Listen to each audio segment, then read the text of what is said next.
आज का ये एपिसोड शुरू करने से पहले एक छोटी सी बात। क्या आप भी अपना पॉडकास्ट बनाने की सोच रहे हैं? तो एंकर ट्राई कीजिए। ये पॉडकास्ट बनाने का सबसे आसान तरीका है। नंबर 1, ये फ्री है। नंबर 2, इसमें कई सारे ऐसे टूल्स हैं जो आपको अपने फ़ोन और कंप्यूटर पर रिकॉर्ड और एडिट करने की फैसिलिटी देते हैं। नंबर 3, आप अपने पॉडकास्ट को डिस्ट्रीब्यूट भी कर सकते हैं, जिससे इसे स्पॉटिफाई और दूसरे प्लेटफॉर्म पर सुना जा सके। तो डाउनलोड कीजिए फ्री एंकर ऐप या विजिट कीजिए anchor.fm पर अपना पॉडकास्ट स्टार्ट करने के लिए। ये तो थी एक छोटी सी जानकारी, और अब शुरू करते हैं एपिसोड का सिलसिला। तो आज के एपिसोड में लीजिए सुनिए आचार्य चतुर्सेन शास्त्री के लिखे उपन्यास सोमनाथ के 28वें भाग नंदी दत्त का पुरुषार्थ को मेरी यानी समीर गोस्वामी की आवाज में। गढ़ में अकेले नंदीदत्त ही एक पुरुष थे। उनके ऊपर कठिन कर्तव्य का भारी भार था। बड़ी कठिनाई से उन्होंने एक दासी को राजी करके अपने 3 वर्ष के पौत्र को गढ़ से बाहर भेज दिया। फिर पुल को तोड़ गढ़ के द्वार भीतर से भली भांति बंद कर वे अपनी आवश्यक व्यवस्था में जुट गए। गढ़ में जितना ईंधन और ज्वलनशील पदार्थ उपलब्ध हो सके, सबको ला लाकर उन्होंने मंदिर के प्रांगण में एक विशाल चिता की रचना आरंभ कर दी। उनका थका हुआ बूढ़ा शरीर परिश्रम से टूक टूक हो गया, परंतु उन्हें जो काम करना था वो तो करना ही था। अंतःपुर में सभी स्त्रियां एकत्रित थीं। आज उनमें छोटी बड़ी का भेद न था। प्रत्येक ने नख शिख से श्रृंगार किया था। वे सब पूजा के थाल हाथों में सजाए, नारियल कुमकुम और पुष्पों से गोद भरे कुल पुरोहित नंदीदत्त के आदेश की प्रतीक्षा में बैठी थीं। सब आवश्यक सामग्री जुटाकर घी तेल और कपूर के डलों को यथास्थान चिता में उपस्थित करके नंदीदत्त बुर्ज पर चढ़कर युद्ध की गति देखने लगे। उनके देखते ही देखते चौहान वीर और वीरों के शिरोभूषण घोघा बापा धराशायी हुए। उन्होंने भूमि पर अपना सिर पटक मारा। बहुत देर तक वे मूर्छित पड़े रहे। फिर होश में आकर वे पागल की भांति लड़खड़ाते हुए अंतःपुर की ओर चले। उनके कानों में घोघा राणा के ये शब्द गूंज रहे थे, अंतःपुर तुम्हारा। अंतःपुर के द्वार पर आकर उन्होंने पुकार लगाई, चलो बेटियों, अब हमारी बारी है। मंगल गान करती हुई नारियल उछालती और मार्ग में फूल बिखेरती पूजा के थाल हाथों में लिए 700 स्त्रियां पंक्तिबद्ध आगे बढ़कर मानिक चौक में बनी चिता के चारों ओर आ खड़ी हुईं। नंदीदत्त की आंखों से चौधारा आंसू बह रहे थे, परंतु उन्होंने सबके भाल को कुमकुम चंदन से अर्चित किया। सबने अक्षत पुष्प से चिता का पूजन किया, सूर्य को अर्घ्य दिया, कुलदेवता को प्रणाम किया और अपने अपने पतियों के स्मृति चिन्ह गोद में लेकर चिता पर आ बैठी।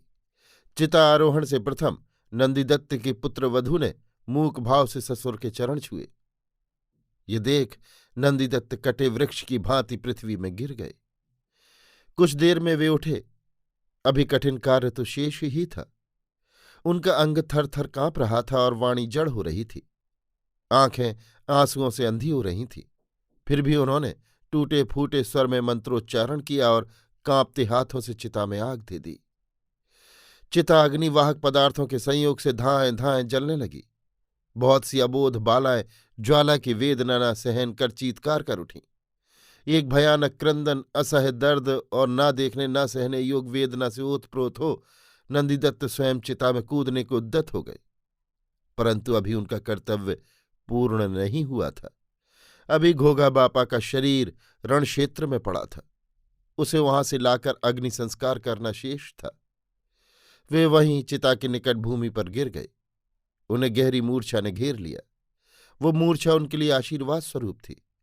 उससे उनका वेदनाओं से इतने काल के लिए पिंड छूट गया। बहुत देर तक वे मूर्छा में पड़े रहे। जब उनकी मूर्छा भंग हुई तो उन्होंने देखा चिता जल चुकी है। लाल लाल अंगारों में जली हुई सतियों के अवशेष बड़े डरावने प्रतीत हो रहे हैं। उस समय गढ़ में वे ही अकेले जीवित पुरुष थे। कुत्ते बिल्ली भी इस आपातकाल में घोघा गढ़ को छोड़ गए थे। वे आंखें फाड़ फाड़ कर चिता की चमकती चिंगारियों को देखने लगे।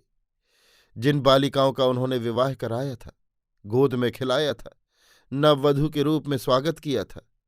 उन सबकी जली हुई अस्थियों को यहां एकत्र देख उनका मस्तिष्क विकृत हो गया। वे लड़खड़ाते पैरों से एक बार बुर्ज पर गए। उन्होंने देखा यवन सैन्य अपनी व्यवस्था में संलग्न है और उसकी एक टुकड़ी दुर्ग पर चढ़ी चली आ रही है। सबसे आगे उन्होंने उस हज्जाम को देखकर पहचान लिया। अनेक बातों पर विचार करके दौड़कर दुर्ग के द्वार खोल दिए और पुल भी गिरा दिया। फिर वो मंदिर के गर्भगृह में जाकर अर्धमूर्छित अवस्था में पड़े रहे। अंग को हिलाने डुलाने की उनमें सामर्थ्य नहीं रही। यवन सैनिक गढ़ में घुस आए। उन्हें कहीं भी किसी बाधा का सामना न करना पड़ा। नंदिदत्त अर्धमूर्छित अवस्था में पड़े हुए कभी कभी शत्रुओं की खटपट सुन लेते थे, परंतु उनसे उठा न गया और वे गहरी मूर्छा में पड़ गए। जब उनकी आंख खुली, नव प्रभात हो चुका था। प्रलय के 8 पहर बीत चुके थे। किसी जीवित प्राणी का घोघा गढ़ में चिन्ह भी न था। वे उठकर बाहर आए। चिता बुझ चुकी थी, परंतु राख अभी गर्म थी। मंदिर का ध्वज टूटा पड़ा था और महादेव की पिंडी भग्न थी। राजमहल को लूट लिया गया था, पर ऐसा प्रतीत होता था कि शत्रु उस शून्य निर्जन दुर्ग में अधजली महाचिता में सैकड़ों जीवित मूर्तियों को जलता देख भयभीत होकर भाग गए थे। नंदिदत्त ने बुर्ज पर खड़े होकर देखा कि शत्रु का वहां कोई चिन्ह न था। नंदिदत्त धीरे धीरे दुर्ग से नीचे उतर रणभूमि में आए। गिद्ध और गीदड़ लाशों को लथेड़ रहे थे। लाशें सड़ने लगी थीं। नंदिदत्त ने बड़े यत्न से घोघा राणा का शवों के ढेर से ढूंढ निकाला। उसे पीठ पर लाद कर एक शुद्ध स्थान पर रखा। स्नान कराकर शुद्ध किया और इधर उधर से सूखा काष्ठ एकत्र कर अग्नि संस्कार कर दिया। इसके बाद उन्होंने अन्य क्षत्रियों की अंत्येष्टि भी करना अपना कर्तव्य समझा। सबका चितादाह तो संभव नहीं था। उन्होंने सब पर मरुस्थली का रेत डालकर शवों को ढांप दिया तथा अंजलि में जल लेकर सबका मौन तर्पण किया। परंतु अभी भी इस कर्मनिष्ठ ब्राह्मण का कर्तव्य पूरा नहीं हुआ था। ज्वर की ज्वाला और भूख प्यास से उनका अंग भंग हो रहा था। गत 16 प्रहर से वो ब्राह्मण मरने वालों से कहीं अधिक यातना सह रहा था। फिर भी उसने दुर्ग में आकर गंगा जल से चिता को ठंडा किया। फिर अस्थि और राख का संचय कर मानिक चौक ही में भूमि खोदकर उसे दाब दिया।